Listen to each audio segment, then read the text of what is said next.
Some confessions are not shouted, but left folded in silence beneath a garden's shadow.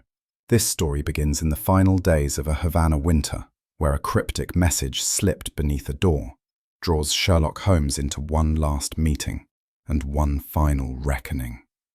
Where are you tuning in from, and what time is it there? Let me know in the comments. Now follow Holmes through palms and moonlight, where truth flickers like a flame and justice waits in the pause between words. It was on a dreary morning in late November that I found myself again in the familiar sitting room of 221B Baker Street, gazing out at the pale drizzle which clung to the panes with a kind of damp insistence. The air within was thick with the scent of Turkish tobacco and unspoken thoughts. Holmes had scarcely stirred all morning, ensconced in the depths of his armchair, with his long fingers steepled and his eyes half shuttered against the firelight. He had not spoken since breakfast, a silence I had come to understand as neither sullen nor ill-tempered, but contemplative. The fire crackled and hissed, failing to combat the chill that had settled into the bones of the house. Outside, the bells of St. Dunstan's rang out the quarter hour with reluctant clarity, as if the city itself were reluctant to wake. It was, in short, the sort of day upon which the mind is drawn not to action, but to memory.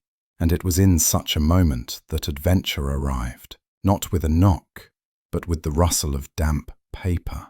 Mrs. Hudson brought it in herself, a crumpled envelope spotted with rain, its paper swollen and sagging from its journey. "By hand, sir," she said, setting it gently upon the table. "The gentleman would not give his name." Holmes did not glance up, but I saw the twitch at the corner of his eye. He reached out without rising and drew the envelope toward him with the caution of a man picking up a fallen petal. The paper bore foreign postage, stained and blurred now, and across its face a slanted hand had scrawled his name and ours, though the ink had bled under the moisture. There was something raw about it, a haste, a tension, as though the act of writing had itself been an act of fear. Holmes turned the letter over once, twice, then held it up to the lamplight, examining its back and corners as a physician might examine the skin of a fevered patient. With the gentlest touch, he broke the seal and unfolded the damp contents with surgical care. There was silence in the room, save for the faint snapping of the fire. I saw his eyes narrow as they moved along the lines, slowly at first, then returning swiftly to the top. His fingers tightened slightly, leaving creases in the wet paper. For a moment more he said nothing. Then he passed the letter to me. "Observe, Watson." Writing. The message was short, barely half a page, and written in a hurried, uneven hand. Though some of the words had been rendered nearly illegible by the water, the sense was clear and alarming. "Mr. Sherlock Holmes, London. Forgive the urgency. I believe I am in danger. I cannot trust the local authorities. I have reason to suspect that I am being watched by those within my own circle. If anything happens to me, you must look to the events of the past fortnight. Time is short. Come quickly, if you come at all. I trust no one, only you. Geoffrey Latham." I looked up at Holmes, who had risen and was now pacing slowly, his hands behind his back. "Geoffrey Latham?" I asked. He nodded without turning. "Yes, a man of precise instincts and indistinct loyalties. That he should write to me, and in such a tone, speaks volumes. What do you observe, Watson?" "The ink was laid down unevenly," I replied. "The lines drift." He was under pressure, perhaps physically threatened. "And yet he wrote," Holmes said softly. "There is courage in that." Holmes seated himself once more and stared into the fire. "The letter tells us 3 things," he said. "First, Latham had access to the diplomatic pouch. Note the watermark here, nearly vanished now. Second, he believed his enemy was close, within his circle. And third, he reached for the envelope again and tapped it gently. This faint brown smudge, not ink, but ash. Cuban, I believe, an inferior brand. Latham never smoked the local product. Then the letter was intercepted. No, Watson. Tampered with. Possibly watched during its composition. But I believe Latham knew that.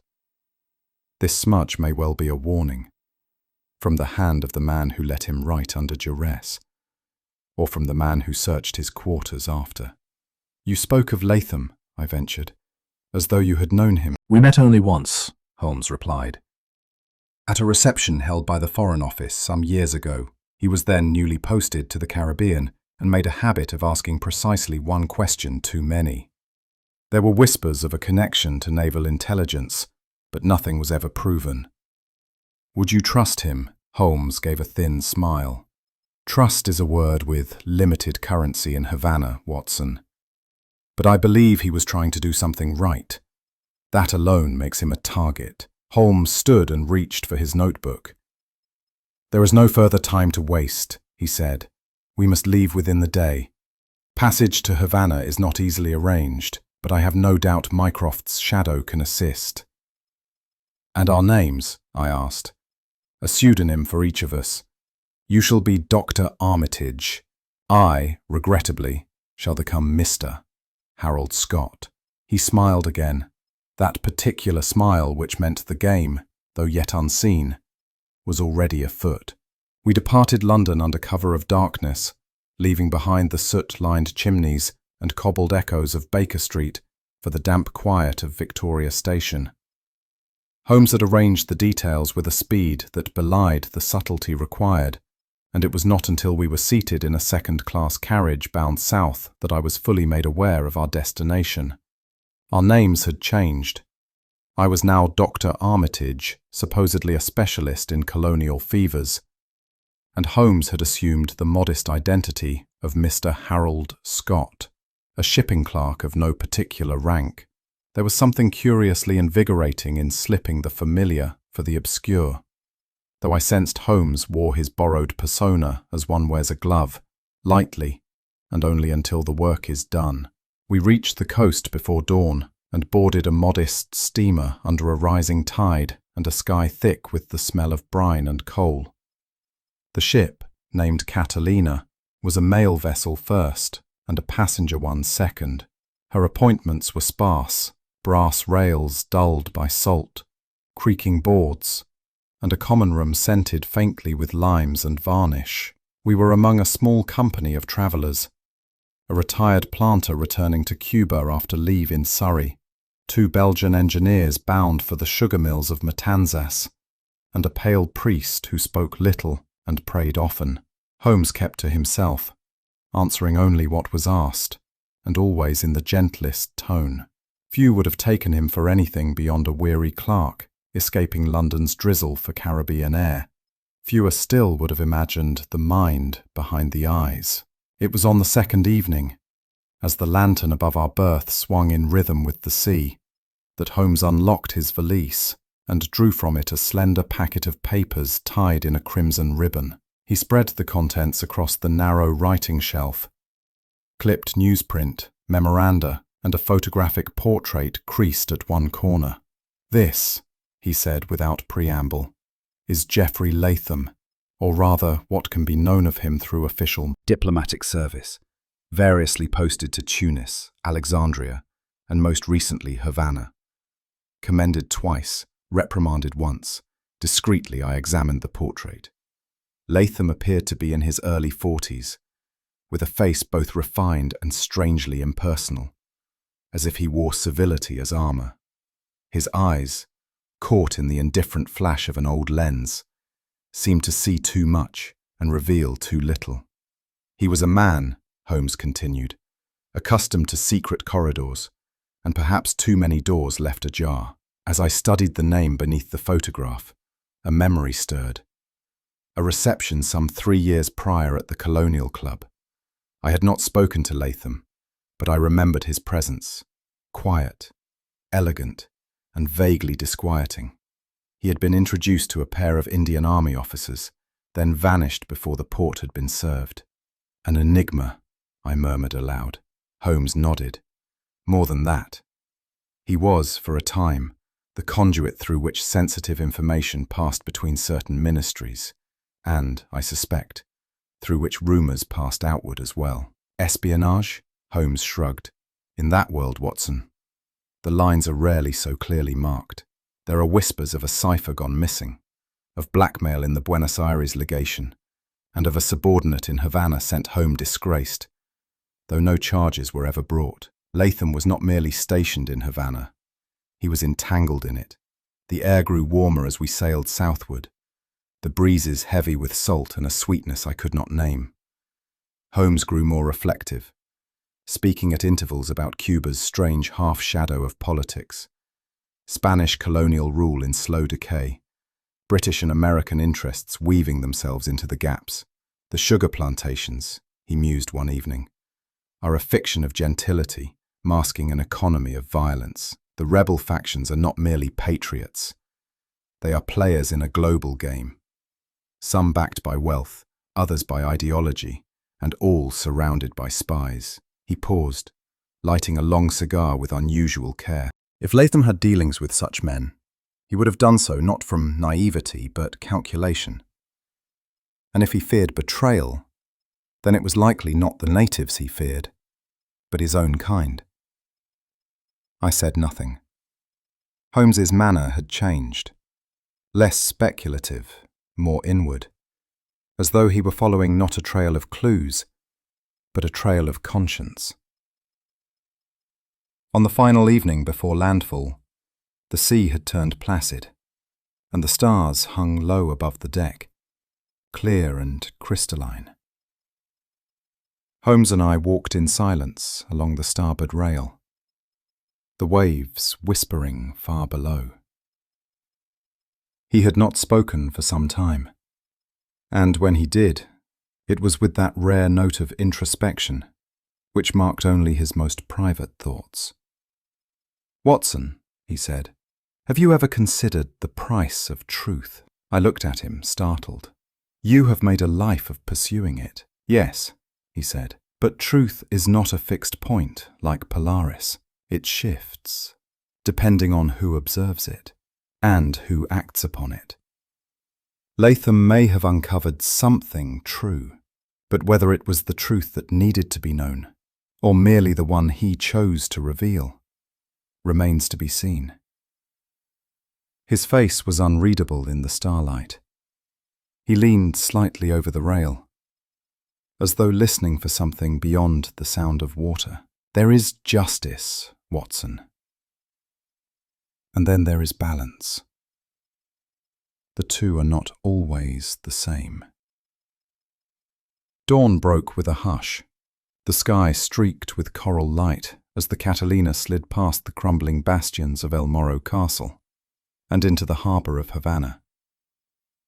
The city lay shrouded in early mist, its domes and rooftops emerging like ghosts from the sea's breath.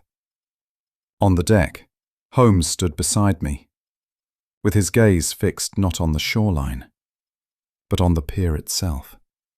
A small group of porters and officials waited with indifferent expressions, save for one man in a grey suit who stood slightly apart, watching with too much intent for so early an hour. "Do you see him?" Holmes murmured. "The man in the Panama hat?" "No, the one just behind the customs line, 3 paces back, pale, immaculately dressed, and too still for a dockside." I looked again, and felt the faintest chill despite the warming sun. "He knows we have arrived," Holmes said, adjusting his cuff. "Which suggests, my dear Watson, that we are already behind him." And with that we prepared to disembark. The sun had fully broken through the sea mist by the time our carriage arrived before the pale ochre facade of the Hotel Alhambra. Its tiled roof shimmered with heat, and bougainvillea crept in languid trails along wrought-iron balconies. There was a strange hush about the place, as though it had once entertained air nor the staff's demeanour. We signed into the guest ledger with names not our own. The Englishman, Sir Geoffrey Latham, Holmes inquired softly at the desk. The clerk, who had the air of a man well schooled in discretion, gave a brief nod. His rooms remain sealed. The police have not yet concluded their inquiries, Holmes simply said. Then we shall begin ours. A uniformed attendant led us to the upper floor, past a corridor of shuttered rooms and tropical stillness. The suite at the end bore no outward sign of violence, no sentry, no cautionary mark. Merely the quiet gravity of a door not reopened since grief had entered. With a passkey and a deferential glance, the attendant unlocked it and withdrew. We stepped inside. The room was stifling, the air unmoved since the previous morning. Curtains drawn, light filtered dimly through slatted shutters. A faint odour lingered, not unpleasant but lifeless, the smell of dried flowers and extinguished smoke. I saw at once the sheet-draped form upon the floor, and felt that old, cold ripple of familiarity. It was the same with all unnatural deaths, a stillness that did not belong to peace. Holmes moved forward slowly. "We are too late to prevent it," he murmured. "But not, perhaps, too late to understand it." Sir Geoffrey Latham lay beside the writing desk, his body turned slightly as though reaching for something unseen. His clothing, a linen suit, was rumpled but unstained, save for the dark bloom over his chest. A single bullet had found its mark cleanly through the heart. There were no signs of struggle, no evidence of restraint. The death had been swift, and, it seemed, unexpected. Holmes bent over the desk, where a telegram lay, the sort used for overseas dispatches, unfinished and unsent. The pen, uncapped, lay near the ink blotter. "It was interrupted," Holmes said. "The message was being written when the shot came. The angle of the body suggests the shooter did not enter the room. Observe. The chair is unpushed, the dust on the rug undisturbed."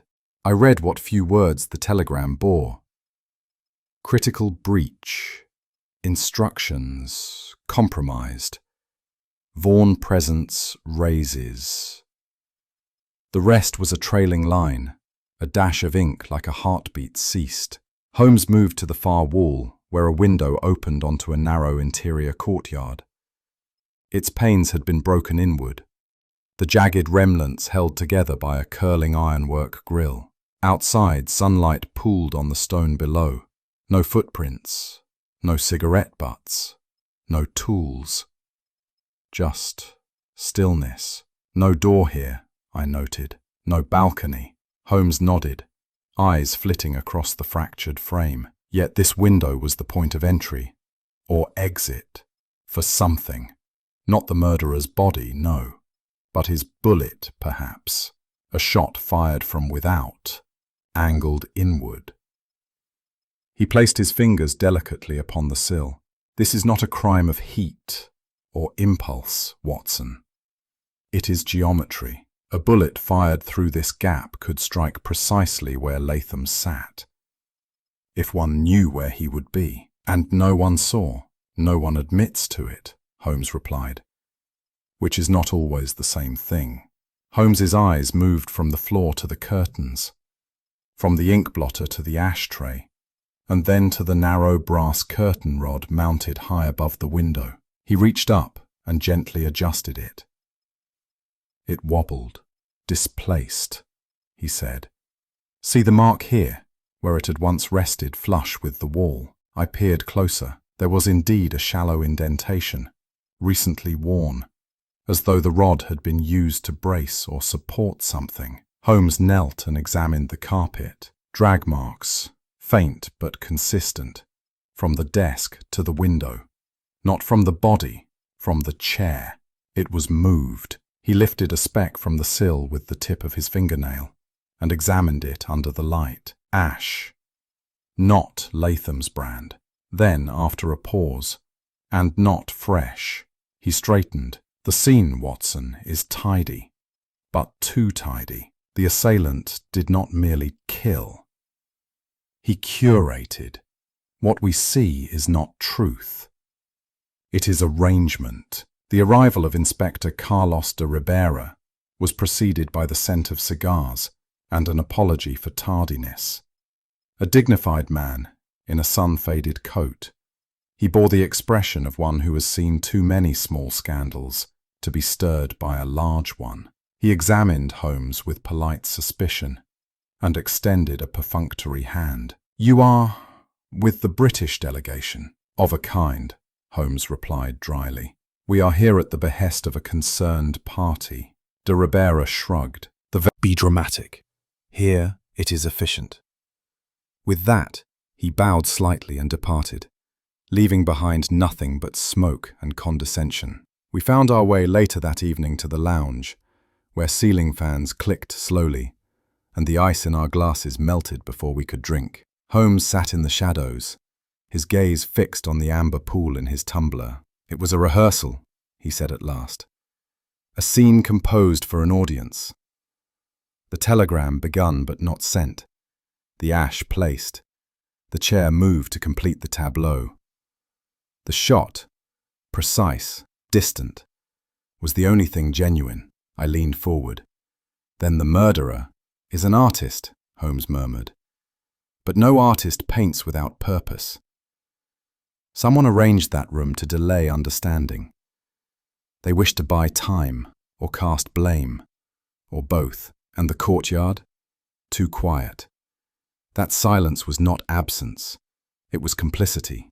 He took a sip of the rum and let it rest on his tongue, eyes distant. "This, Watson," he said, "is not Havana's first secret, merely its newest. It was on the veranda of the Hotel Alhambra, shaded by an arch of broad-leafed palms and heavy with the scent of flowering citrus, that I first noticed her. She sat apart from the others, her spine straight, her chin slightly tilted, and her hands folded neatly in her lap. She wore a pale dress of fine muslin that fell without flourish, and a wide-brimmed hat that shielded her face in part, though not entirely. What struck me, beyond the severity of her composure, were her gloves. Ivory kid, pristine, buttoned to the wrist. Not once, even as she reached to adjust her hat or lift the small book in her lap, did she remove them. It was a curious sight in Havana's humid air, where even the most stoic Englishman surrendered to linen and perspiration. And yet she remained untouched, her posture still and immaculate, as though carved in marble by a hand that admired control above all else. I found myself seated a table's breadth away from her that same afternoon, in the shade of the tiled courtyard where the guests took their coffee. The lounge had grown quiet, and the soft clink of porcelain gave rhythm to the hush. She acknowledged my presence with the faintest inclination of her head. "You are recently arrived," I said. "The Catalina brings few strangers at this time of year." "I arrived 3 days ago," she replied. Her voice was low, precise, and clipped with the faint edges of education, not affectation. "I am Dr. John Armitage," I offered, using the name under which we travelled. "Miss Alysia Vaughn," she replied simply. There was no warmth in her tone, but neither was there unkindness. She was, in the fullest sense, self-contained. A woman whose silences seemed as deliberate as her speech, and whose presence made the surrounding conversation dim by comparison. It was later that evening, as we walked the perimeter of the central courtyard beneath a sky gone indigo, that I mentioned her to Holmes. He gave no sign of surprise. "Miss Alysia Vaughn," he said, "daughter of the late Colonel Vaughn of the Indian Staff Corps." Her name was once linked, discreetly but unmistakably, with Geoffrey Latham. They were engaged. For a time, it ended abruptly. The circumstances were never made public, but there were murmurs of betrayal or regret. I glanced back toward the veranda, where her pale silhouette remained seated, unmoving. And now she reappears, alone, in Havana. Yes, Holmes said softly. Which is, you will agree, not a place one comes for sentiment. Holmes arranged for us to be introduced to Miss Vaughn that evening in the salon, beneath a ceiling fan that hummed like a distant insect. She received us with poise, offering her hand without hesitation, the glove still firmly in place. I understand you knew Sir Geoffrey, Holmes began, with the faint courtesy of a man inviting trust rather than demanding it. Her gaze did not waver. Once, a long time ago, you were friends. I suppose that is one word for it. And now? She hesitated. Now he is dead, Mr. Holmes, and I regret that. Her tone did not tremble. She spoke of him in the past tense, but without warmth, as if the memory had been ironed flat and sealed within a drawer. I have no wish to interfere with your inquiries, she said finally. But you should know, Sir Geoffrey was a man who wore secrets like cufflinks, decorative, replaceable. It was as Holmes turned the conversation to the matter of the crime scene that her mask, if such it was, seemed to shift. You are familiar with the suite? He asked. Only vaguely, she replied, though her next words belied the claim. It is one of the larger apartments, with the desk positioned between the bed and the south-facing window. The inner window sticks, and it has done so for years. Holmes raised a brow, but said nothing. She continued, There is a portrait of Lord Nelson hung askew above the mantel. He disliked it, I recall. Said the Admiral watched him sleep. And yet you have not been inside since your arrival, Holmes asked gently. She paused. No. Then she rose. I do not believe I can be of help, gentlemen, but I hope you find what you came for. She left without offering her hand, and the gloves remained unsoiled. I reflected later, as I sat alone with the journal in my lap and a half-finished glass of rum at my side, upon the quiet strangeness of Miss Vaughn's composure. She had not shed a single visible tear, nor uttered a word of blame or outrage. Her expression was not the mask of grief suppressed, but of emotion, filed away entirely. She is too calm, I said aloud. Holmes looked up from his notes. Yes, he murmured, but it is not grief she suppresses, it is precision. What do you mean?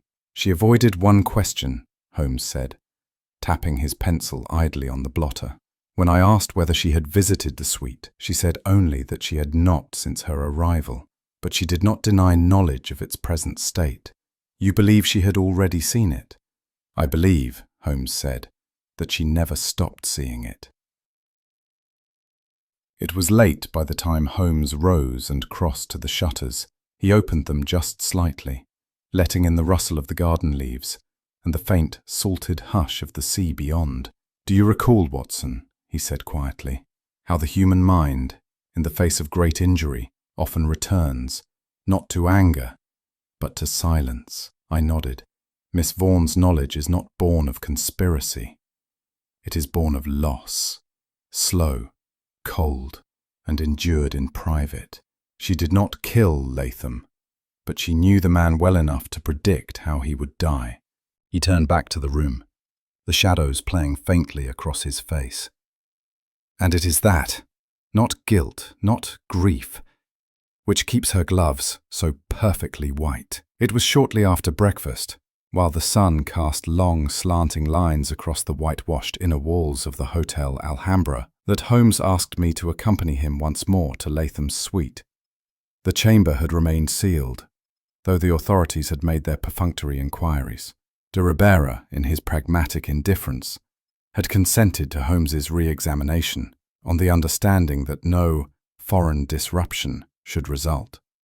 The room was still and musty, its stillness deepened by the filtered light. Holmes approached the broken window, now boarded with temporary slats, and knelt beside the sill, with the delicacy of a man kneeling at a grave. He reached for his glass and began to study the space where the shattered pane had once framed the courtyard. A moment later, he produced a folded envelope and, using its interior, gathered a small sample of dark residue from beneath the sill.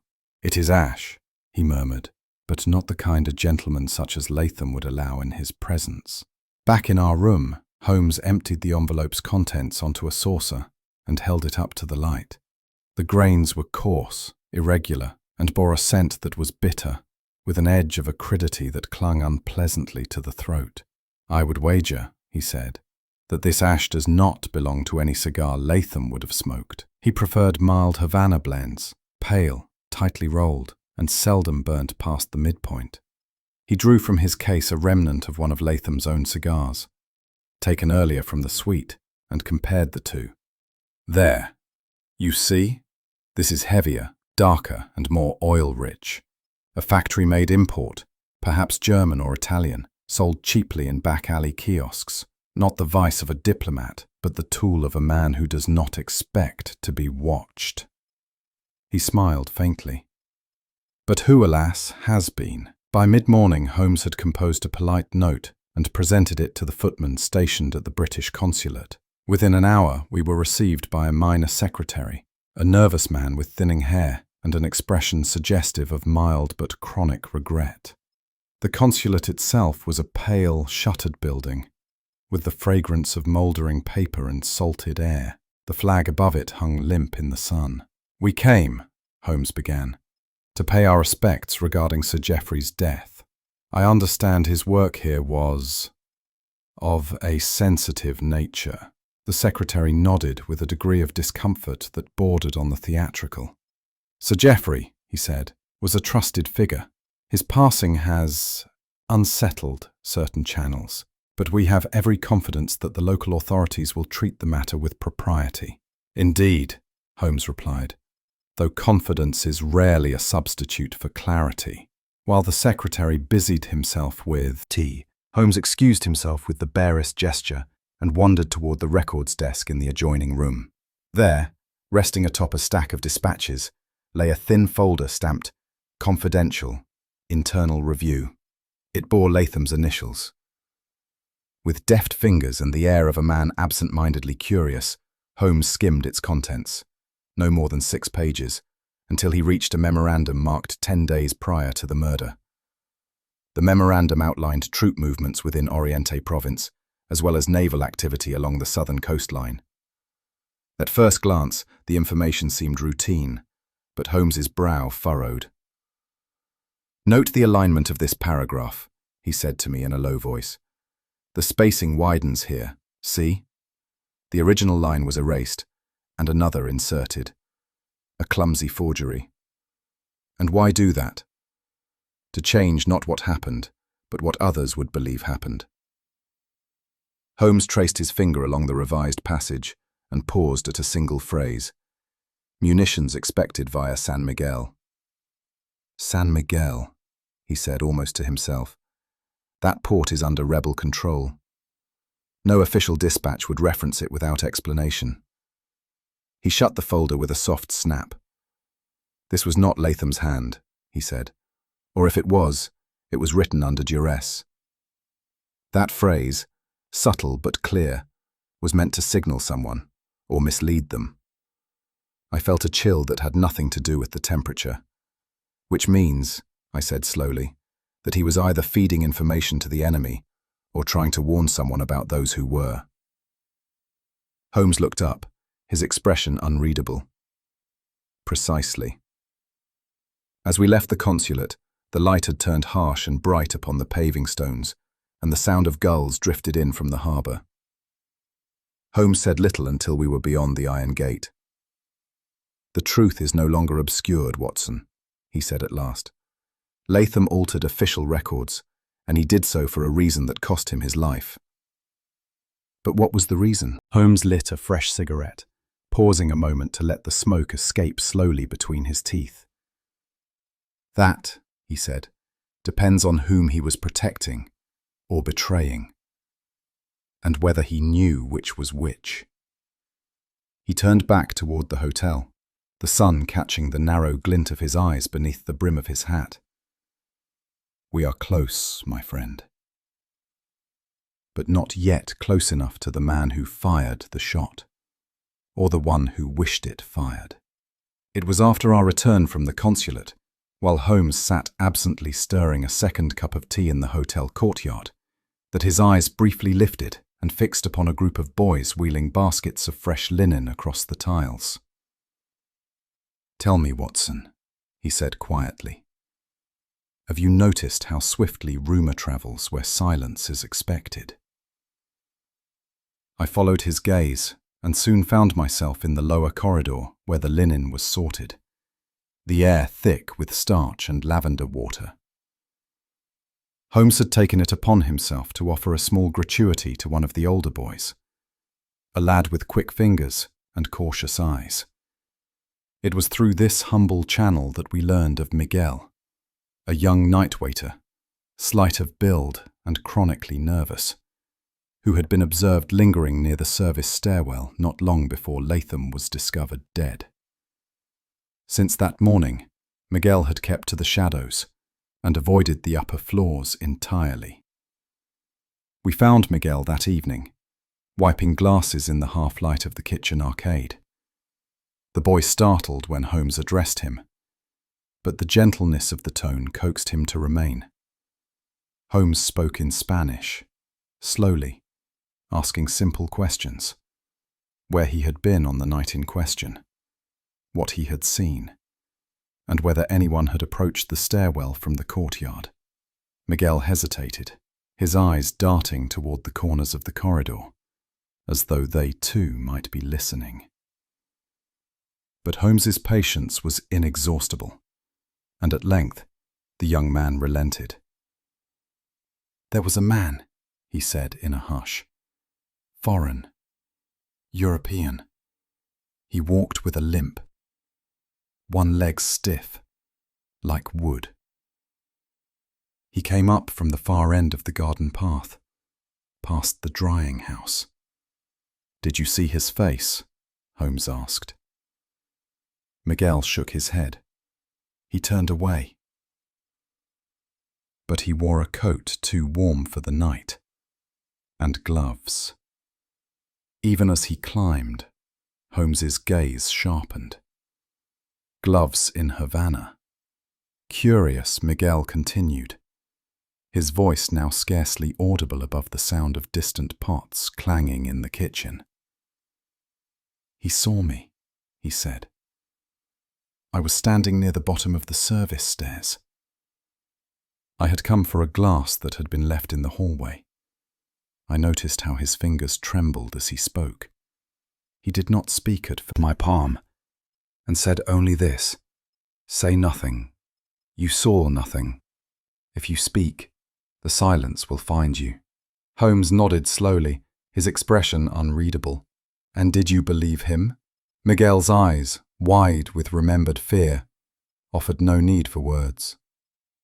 Holmes offered the boy a seat and passed him a cup of cool water. He did not press, but asked instead a series of quiet, almost aimless questions. What shoes the man wore, whether the coins were warm to the touch, how the gloved hand felt against his own. Miguel answered as best he could, but I saw that Holmes was watching the spaces between the boy's words, noting not what was said, but what was absent. "You did not mention his height," Holmes remarked gently. Miguel flushed. "Tall, taller than me. And his accent? Not Spanish, not French. Perhaps German, but soft." Holmes leaned back. "And he knew the building well. You said he moved quickly, despite the limp." "Yes." He did not hesitate. Holmes glanced at me briefly, the flicker of thought already blooming behind his stillness. "You've seen more than you realize, my boy." "But not more than I needed." Holmes laid a hand lightly on Miguel's shoulder and assured him, in flawless Spanish, that his name would be kept from all reports, and that the British consulate, if necessary, would ensure he came to no harm. Miguel looked at him with something approaching gratitude, but I could see the wariness had not left his posture. There was a wound in the boy's trust, small but deep. "You must say nothing to the others," Holmes advised him. Do not speak of our conversation. Do not try to find the man. He will not forget your face. But he will not return. And if he does? Miguel asked. Holmes's expression changed. It did not harden, but rather sharpened, like glass becoming a blade. Then he will find, he said quietly, that there are eyes sharper than his own. Miguel nodded, though his hands remained clenched around the cup. It was not yet noon the following day when the head waiter approached us in the courtyard, his demeanour uneasy. Miguel, he said, has disappeared. He explained that the boy's cot had not been slept in, his effects gone. A small trunk he kept under his bunk was missing. He had not drawn his wages nor collected the letter that had arrived from the post the day before. Holmes received the news without visible surprise, only the faintest downward shift of his brow. He ran, I said. He was afraid. Holmes said nothing for a moment, then turned and began walking slowly along the garden wall, his fingers trailing against the rough stucco. No, he said finally. He was not afraid of the man with the limp. Then whom? He stopped. He was afraid of what he himself had seen, and the silence that now followed it.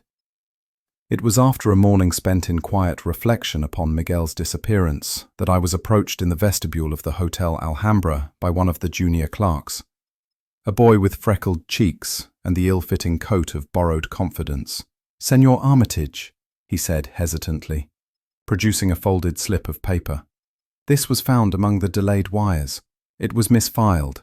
For the gentleman who passed, Sir Geoffrey. The envelope was creased, the carbon smudged, but still legible. It bore the seal of the telegraph office, and inside was a carbon copy of a message. Unfinished, but longer than the one we had seen at Latham's desk. The timestamp showed it had been recorded nearly an hour before the moment of death. I took it to Holmes at once, who read it twice in silence, the corner of his mouth tightening ever so slightly as he reached the final line. "Well, Watson," he murmured, "now we know to whom the bullet was addressed." Holmes laid the telegram flat across the desk and smoothed its corners with the palm of his hand. The message was written in the terse idiom of diplomatic exchange, but there was an undercurrent beneath the economy of phrasing, urgency, and something darker. Operations in Oriente compromised. Dunbridge contact confirmed. Shipment not secured. Danger internal. Require immediate recall or exposure inevitable. The rest trailed off into a blotted signature and an uneven scrawl of initials. "Dunbridge," I breathed. "Sir Evelyn Dunbridge." Holmes nodded. "A senior member of the delegation, decorated, decorous, and, if this is to be believed, deeply compromised. But surely this is not conclusive." Holmes raised a finger. "No, it is not conclusive, but it is accusatory, and from a man with nothing to gain and everything to lose. If Latham was attempting to expose Sir Evelyn's connection to clandestine arms shipments, then this telegram was not merely a message. It was a declaration of war." He sat back, eyes dark. "And someone declared back." I confess that my first reaction was disbelief. Sir Evelyn Dunbridge had the reputation of a man beyond reproach, a relic of the old guard, formed by colonial campaigns and House of Lords debate. That such a figure could be involved in illegal trade, and worse, in the betrayal of his country's interests, struck me as both outrageous and sorrowfully plausible. "You believe Latham intended to reveal him publicly?" I asked. Holmes folded the telegram carefully. "No, not publicly. Not yet.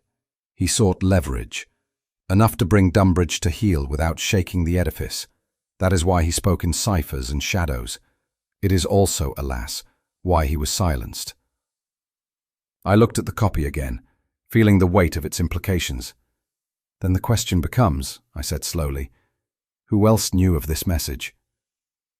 Holmes did not reply, but his eyes had already begun to narrow in thought. That afternoon, Holmes proposed a quiet errand, a stroll through the cooler quarter of the city, where the British delegation had taken residence. We passed beneath flowering trees and colonial balconies, the breeze thick with the hum of distant insects and the occasional hiss of a turning carriage wheel. We arrived at the gate of Dunbridge's house, just as the sun reached its zenith. The house, a pale two-storied structure with green shutters, stood behind a black wrought iron fence. A brass plate bore the diplomat's name in sober serif. Holmes rapped the knocker thrice. There was no reply. We tried again. Still nothing. The house was not deserted, but it was silent. Too silent. No movement behind curtains, no servant at the door. After a final pause, Holmes turned away. "He is not here," I said. "No," Holmes replied, "or he has already been gone too long." It was just before dusk when the word reached us. A native fisherman, casting lines in the shallows at Cabañas Bay, had stumbled upon a body among the tide-polished rocks. The man was fully clothed, though the garments had grown water-heavy and torn. His hands were bound at the wrists by what remained of a necktie, and the stones sewn into his coat pockets had failed to keep him submerged. The news travelled quickly through the diplomatic circles. Within the hour, Holmes and I stood with Inspector de Ribera at the shoreline, the sea washing grey foam over the stones. The body was bloated and badly water-damaged, but the identity was certain. A signet ring, a monogrammed watch, Sir Evelyn Dunbridge. Holmes did not speak. He stood still, his coat stirring slightly in the wind, and studied the position of the limbs, the sand-encrusted collar, the bruises not yet erased by the sea. "This was no suicide," he said at last. "Despite the evidence, the weights, the binding, the location, the official report, when it was issued, cited suicide, a personal tragedy. No investigation warranted. There was no note," Holmes observed, as we sat once more beneath the whispering palms of the hotel courtyard. "No farewell, no record of departure. And the body was too deliberately placed," I added. "He was meant to be found." Holmes inclined his head. "Yes, but not by us. The death was designed to satisfy inquiry without encouraging suspicion, a tidy close to a potentially damaging thread. And yet it confirms your theory. It confirms motive, Watson," Holmes said, "but not authorship. Latham died for knowledge. Dunbridge died for proximity to it. The question remains, who feared that knowledge most?" He rose, tossing the end of his cigarette into the brazier. "We have not reached the edge of the truth, only the beginning of its shadow." That night, Holmes did not sleep. I awoke near dawn to find him seated at the writing desk, surrounded by open pages and notes scrawled in his own sharp hand. The lamp flickered low, casting the room in a hush of amber. He looked up, and I saw the rare weariness in his features, not of body, but of mind. "Dunbridge and Latham," he said, "were not enemies but collaborators, entangled, bound by something too dangerous to name. And now both are gone." "Then who remains?" I asked. Holmes tapped his pen against a telegram we had yet to send. "The one who orchestrated both deaths, and who now walks freely, because he knows how to vanish before the law can arrive." He stood, drawing the curtain aside as the first faint light entered from the bay. "We follow not the man, Watson, but his absence, and absence leaves traces of its own." It was just past luncheon when Holmes, seated in the corner alcove of the hotel reading room, requested the concierge to bring him the guest registry. The ledger, bound in cracked calfskin and thick with the dust of indifferent handling, yielded no immediate revelation to my eye. Yet I watched with some interest as Holmes's finger paused midway down a recent page, his grey eyes sharpening beneath his brow. "Mr. René Valmont," he murmured, tapping the name lightly. "French by the sound, but there is no such individual listed in the steamer's passenger manifest, nor in the diplomatic registries submitted to the governor's office." "You believe the name is false?" Holmes gave a non-committal shrug.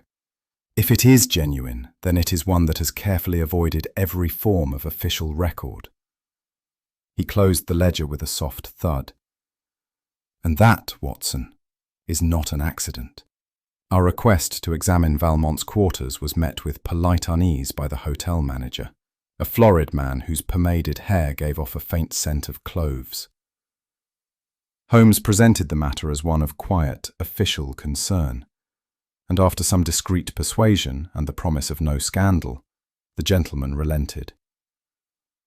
The key, brass, heavy, and oddly warm in the hand, turned with effort. The door opened upon a room cloaked in a peculiar stillness, as though its former occupant had departed with unnatural haste, and the air had yet to settle in his wake. Valmont's room was not squalid, but nor was it lived in. The bed remained half-made, a sheet crumpled as if someone had risen in the middle of the night. A small valise was absent from its station beneath the dresser, though a scuffed shoe lay forgotten near the footboard. The curtain cords hung unevenly, the wardrobe was ajar, and the scent of recently extinguished matches clung faintly to the drapery. "There are departures," Holmes said quietly, "and then there are exits." The writing bureau, placed with some elegance beneath the sash window, bore the signs of recent use and recent obfuscation. Holmes moved toward it with the assured gait of one greeting an old adversary. "Observe, Watson," he said, indicating the items on its surface. "The shaving brush is damp, the soap barely crusted. Someone shaved less than an hour ago, and yet—" He gestured toward the wardrobe, empty save for a wire hanger swaying slightly from some earlier disturbance. "His luggage is missing." I reached for the carafe on the sideboard. "Still full." "Precisely," Holmes nodded. "A man who washes and shaves, but does not drink or pack, unless he intended to leave unnoticed and under time pressure. But notice how carefully the damp towel is folded. That is not the action of a man in flight, but of a man rehearsing an absence." It was as I stooped to retrieve a fallen matchbox near the bureau that I glimpsed the edge of something pale beneath the lowest drawer. A corner of fabric, delicate and misplaced. I drew it out with care. A woman's handkerchief, fine Valenciennes lace edging a body of cream linen, embroidered with the initials A.V. in a woman's hand. Not merely monogrammed, but lovingly so. It bore a faint impression of scent. Jasmine, perhaps, though fading with time and proximity to dust. Holmes reached for it and turned it slowly in his fingers. "Not Valmont's," he said, "and yet found in his private quarters. Concealed not intentionally but carelessly, as if left behind in haste, or in the distraction of a conversation concluded too soon." The initial A struck me at once. "Miss Vaughn." Holmes met my gaze with a look that was unreadable.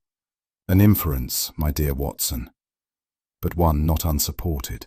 Later that evening, in the hush of our rented drawing room, Holmes retrieved a small case from the base of his satchel. Within it lay a series of slips, clipped telegrams, journal scraps, and foreign memoranda annotated in his precise hand. "I thought the name familiar," he said, unfolding a sheet dated some 7 years prior. "René Valmont, former attaché to the French military office in Oran, Algeria. Quietly removed from his post after an operation went awry. Allegiances were traded, Watson, and not all to the benefit of his superiors. He was a spy, of the worst sort," Holmes replied. "Not one of conviction, but of calculation. He fed false intelligence to both colonial and resistance factions. A man whose loyalty lay only with his own survival. France disavowed him. The others sought him. He has since moved in shadows, under names that vanish like smoke. And now, Holmes said, he is neither vanished nor named. But he is very much present." We had taken to observing the side garden entrance after dusk, a habit Holmes insisted upon with quiet insistence. The view from our upstairs window afforded just enough visibility through the palms and ironwork to mark any comings or goings, and it was there, shortly before 10, that we saw her, Miss Vaughn. She emerged from the servants' corridor, unaccompanied, her footsteps careful upon the flagstones. She paused at the edge of the light, glanced, said nothing, But I caught the stillness in his posture. "She knew we might be watching," I said. "She hoped we would," he replied. "But why?" Holmes lowered the curtain. "Because, Watson, in a dance such as this, every glance backwards is an invitation to follow." And follow we would. It was still dark when Holmes rapped softly at my door, already dressed in the same plain tweed coat he had worn upon our arrival in the colonies. A faint mist hovered in the corridor like breath held in suspense, and not a soul stirred in the inn, save for the porter, who nodded at us with sleepy disinterest. Holmes carried beneath one arm a narrow measuring stick, marked with brass studs along its length, and in his other hand, wrapped neatly in a fold of grey linen, a small rectangular mirror. He did not speak as we ascended the staircase, nor did I question him. I had long since learned that in such moods he moved within a world of silent architecture and unseen angles.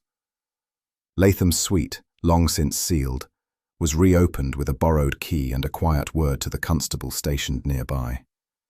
The air inside had grown stale with abandonment. The furniture stood exactly as before, yet the atmosphere had altered. What had once been a scene of chaos and grief now exuded only the cold stillness of memory.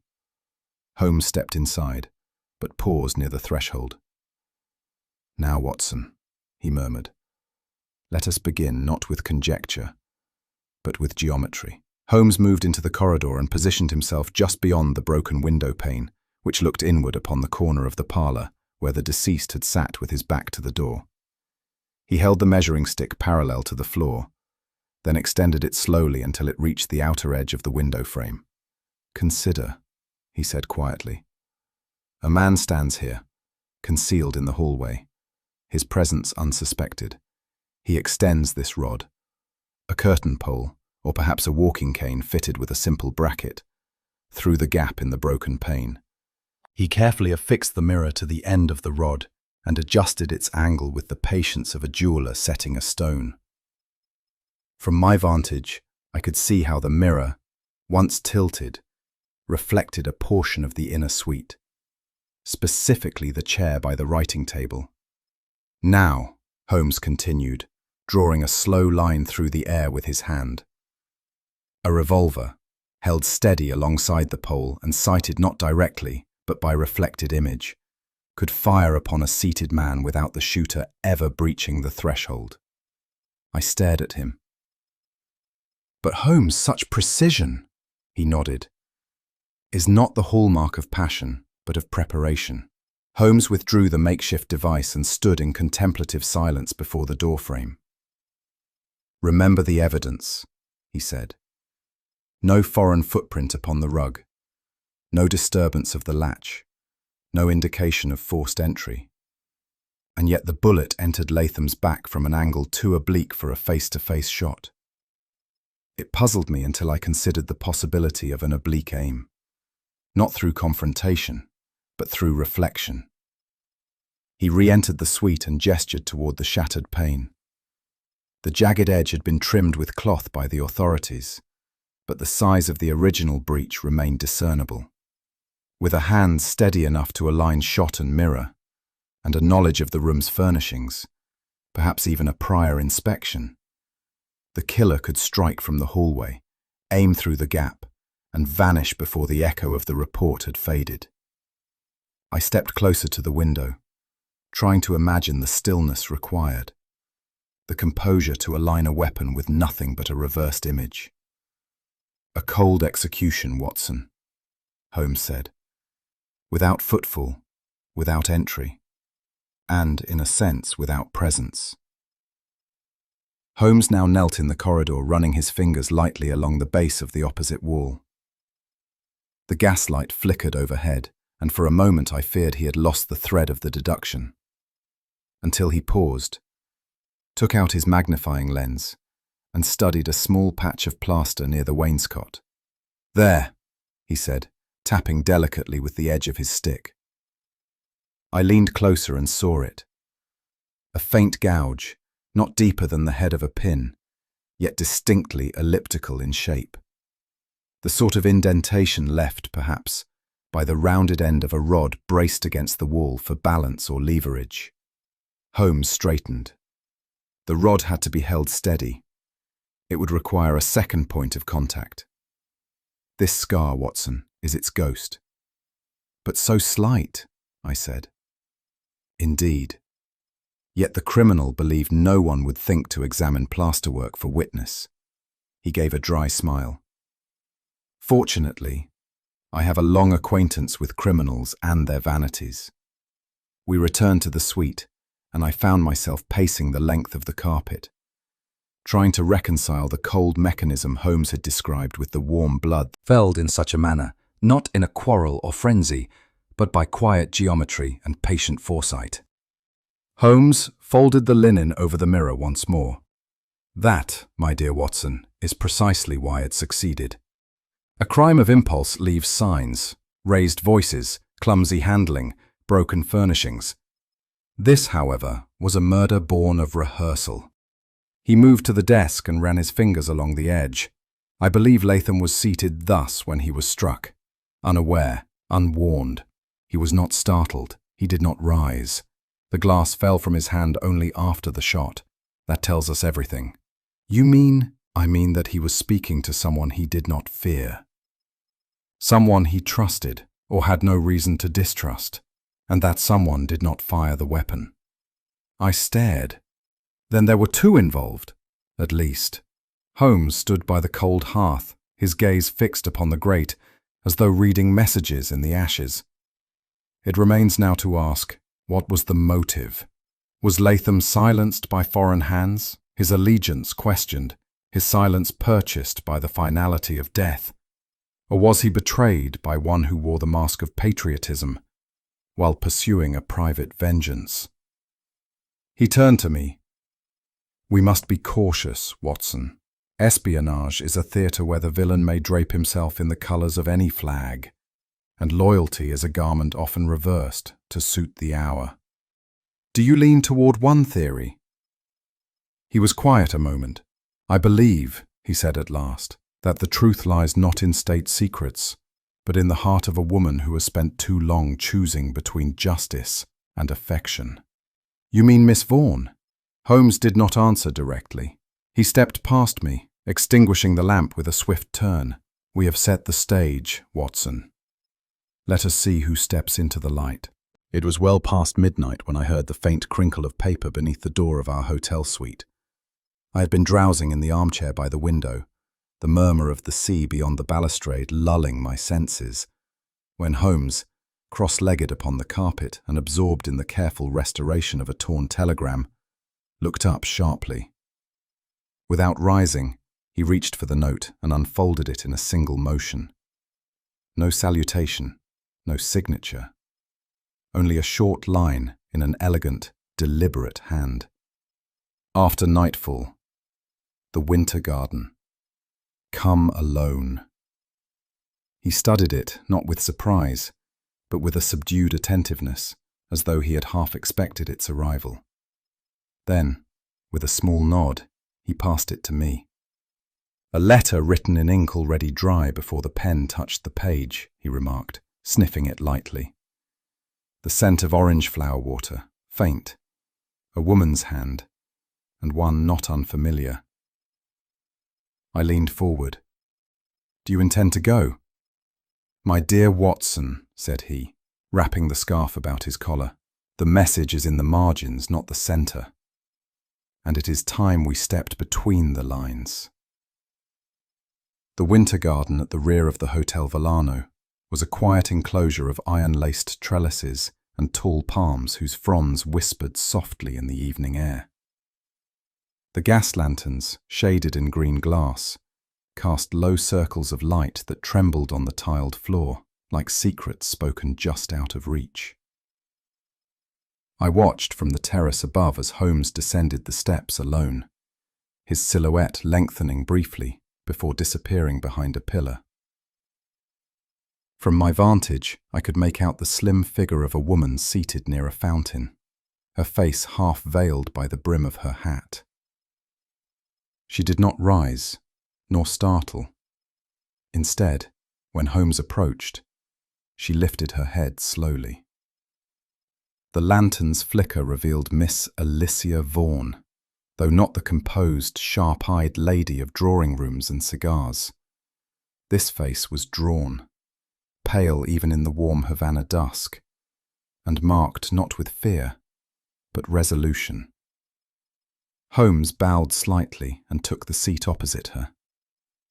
Whatever words passed between them were lost to me, but I saw that they spoke not as strangers nor adversaries, but as those standing on either side of a truth too fragile to name aloud. When Holmes rejoined me some minutes later, he said nothing at first. Only once we were well within the corridor's hush did he recount her confession. "She came," said he, "not to plead innocence, but to speak precisely and without embroidery. It seems she returned to the corridor some 20 minutes after the shot. She knew the staff would be roused soon, and Latham's body discovered." "What did she do?" I asked, my voice low. "She entered the room with, including those not her own." "But why?" She did not say, but it is not difficult to infer. She was not the killer. She wished only to remove the residue of another's presence, and in doing so, accepted culpability not for the act, but for its concealment.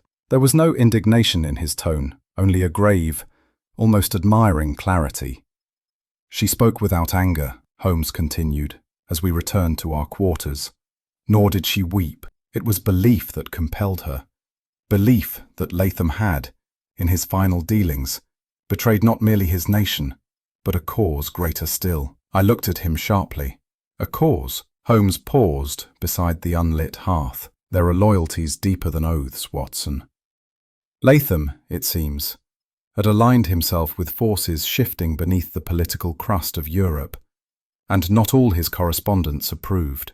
Miss Vaughn was once deeply entangled with one such figure, a man we have not named aloud, but whom you have already observed closely. And she shields him. She shields a memory, perhaps more than a man. Her silence protects what she once believed he represented, not out of malice, but conviction." I said nothing. The notion that a woman might risk her liberty, even implicate herself, for a love intertwined with disillusioned faith, was at once romantic and chilling. In another age, it might have been called noble. In ours, it felt dangerously close to complicity. Holmes made no motion to confront the man he now clearly believed responsible for Latham's death. Indeed, when I asked if he intended to pursue the matter further, he simply shook his head.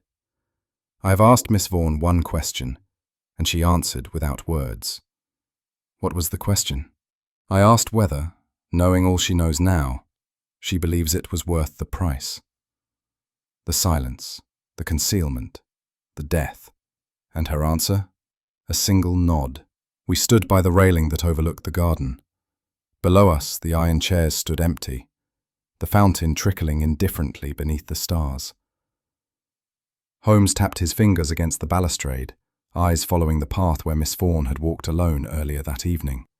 "Sometimes, Watson," he said softly, "the silence after an answer tells you far more than the answer itself." And with that, he turned and left me in the moonlight, while I remained with the echo of a name neither of us needed to speak. Later that night, in the privacy of our suite, I could no longer restrain myself. "Holmes," I said, "should we not have acted? She admitted to obstructing an investigation. She shields a man who by all deduction killed Latham. Ought we not have handed her over to the authorities?" He looked at me with a tired kind of kindness, the sort reserved for well-meant but naive objections. "My dear Watson," he replied, "if I had taken her by the wrist and delivered her to the constabulary, what would they have found? A confession uncorroborated, no murder weapon, no trace of entry, the assassin's name unspoken. The only truth present would have been her silence. And even that the courts would not know how to question." I paced to the window and stared out at the harbour lights. "But justice," said Holmes, "is not always the same as law. The law is blind by design. Justice sees too much and too little by turn. We must ask, To whom would her punishment serve? To the dead? To the dead cause? Or to the man whose name she protected? Who even now slips further from reach with every tide? There was nothing to say to that. Only the waves offered answer. We left Havana the following evening, our passage secured on a mail steamer bound for Southampton. The sky was heavy with salt and storm, and the port bustled with the kind of hopeful disarray that only departing vessels can summon. As we stood at the rail, watching the Cuban shoreline diminish into shadow and cloud, Holmes removed from his coat a small object wrapped in tissue. It was the linen-wrapped mirror from the scene of the crime, the makeshift device by which a man had bent angles to his will and sent death without stepping across a threshold. Holmes unwrapped it, regarded it silently for a moment, then cast it overboard. I watched the object vanish beneath the wake. "Justice and truth, Watson," he murmured, "are seldom fellow passengers. One travels by duty, by conscience. And in certain cases, like this one, a confession is the nearest thing to a sentence that the world may permit."